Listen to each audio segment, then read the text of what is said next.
So I feel like I've learned something about myself over this last year, and it's that kind of like a fly attracted to a heaping pile of shit, I just can't help myself but be a little curious or compelled to want to play and understand games, bad games that look like, well, shit, or, you know, at least just a little questionable.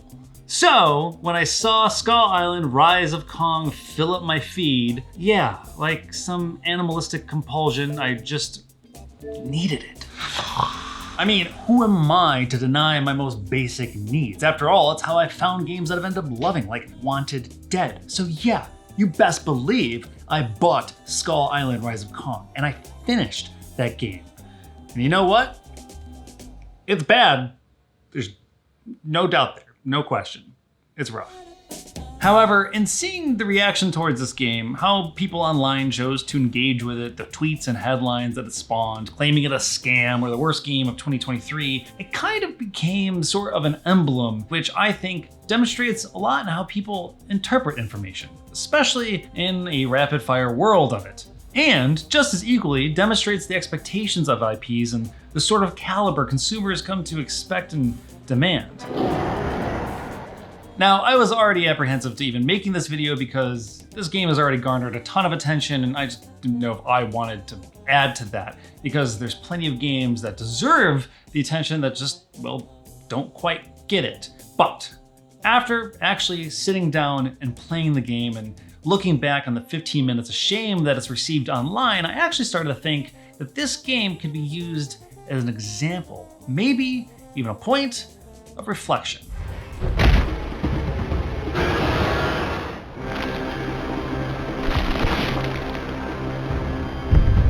Now, for context, if you don't know, this game basically kind of just appeared.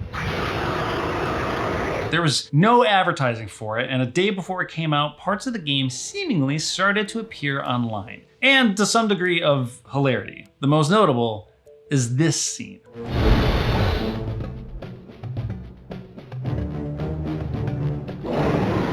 Which I had my suspicions of when I saw it online, like thinking that maybe like whoever shared that like on an early build of the game, but no, it's there. I saw it with my own eyes. In internet wildfire fashion, news sites reported on it from the tweets alone. People claimed Gollum, a catastrophe of a game plagued with bugs and a publicly known horrific development, had suddenly been redeemed from being 2023's worst game. All of which had been said and shared and hyperbolized online before Rise of Kong had even officially been released. In fact, codes weren't even provided for this game. Publisher GameMill told Tom Marks of IGN that there was and is no intention of providing them before or after the game's release. So yeah, of course I saw all of this and I had people DMing me, and, you know, like a fly, I knew no matter what I told myself, I was going to play it. And I did, in absolute complete earnest. And you know what I have to say about it? It's bad. But not terrible.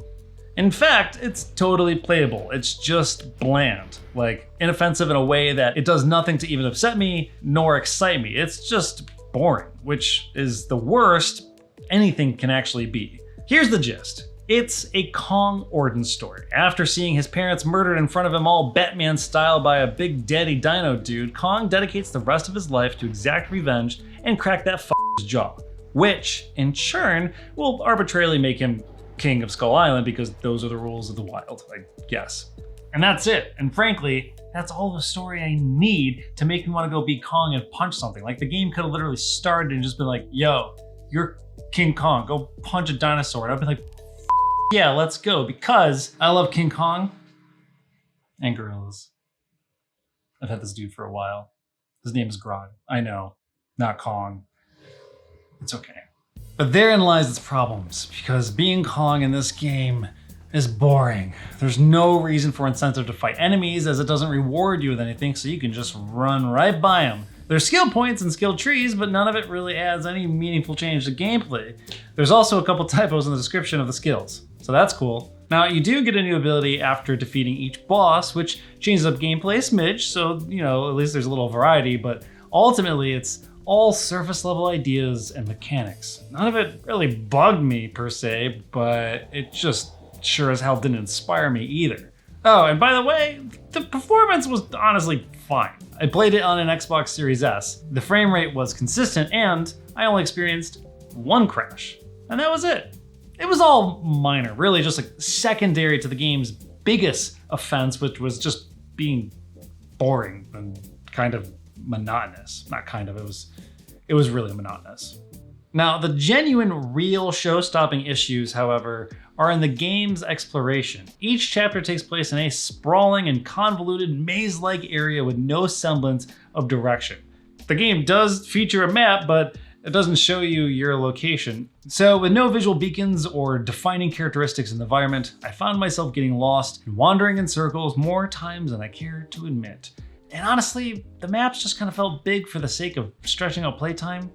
But is it a scam? No, I didn't feel cheated out of the money I spent. I got exactly what I was told I was buying, which was a video game in which I played as King Kong, punching the shit out of prehistoric dinosaurs and roaming around Skull Island. And I just, got a really, really boring depiction of that. But all of this just harkens back to how I think people absorb and take in information. I don't expect everyone to take the steps that I took when I saw this whole thing unravel earlier this week to go and buy the game and form their own opinions. That's why critics exist. Because, after all, it's not a critic's job to tell you what your opinion is, but to instead help you inform that opinion. But what I can suggest is that you just don't take all information at face value alone. It's one thing to see weird cutscenes of a game online or graphics or some gameplay and laugh at it. I mean, that's what allured me to it in the first place. And sure, some of it is indeed pretty laughable. But to collectively dogpile and criticize and assume something without having the full picture just feels reactionary and shallow. And I think this is equally a subset reaction to how we can sometimes view how games should be and the caliber of comparison that we sometimes tend to use. Take Spider-Man 2, for example. This is a game with the backing of Sony. It is developed by pioneers Insomniac and has the infinite wallets of Disney and Marvel behind it.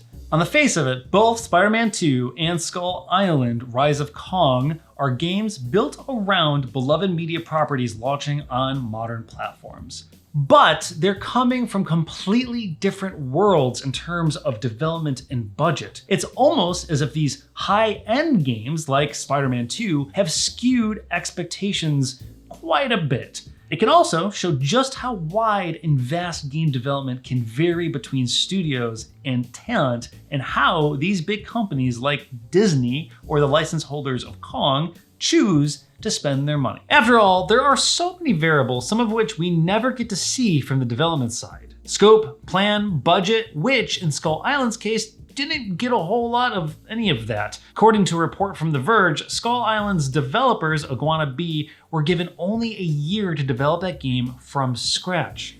But does that devalue the game they ended up making? Not in my book.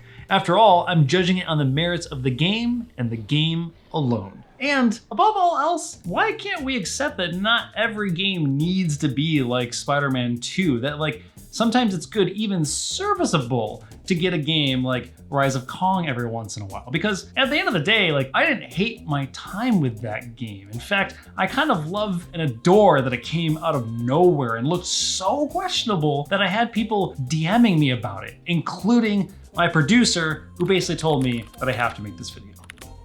I don't regret taking time to play it. I think it's important, vital even, to consume bad media as much as good media. I talk about this a lot if you've watched this show, because I think it helps give perspective on what you like and why you like it. And sometimes you get to find something you love that may not fall under the popular opinion of others, and you know what? That is okay. I want to make it clear that I'm not defending this game. I'm not saying it's anything more than what it is, which is by my standards a bad game. And of course, customers are entitled to be unhappy with their purchase. But I do think it makes a good example of some things that have been rattling around in my noggin recently, especially when it pertains to how we engage with games online in communities, how we react to a tweet or a headline and then collectively shame something without, just digging a smidge deeper into it. And I think that's a problem that is not siloed to just games alone. So just something to chew on. Wow. Whoa, that's pretty twisted if that was like supposed to happen. Let me play as the baby gorilla the entire time.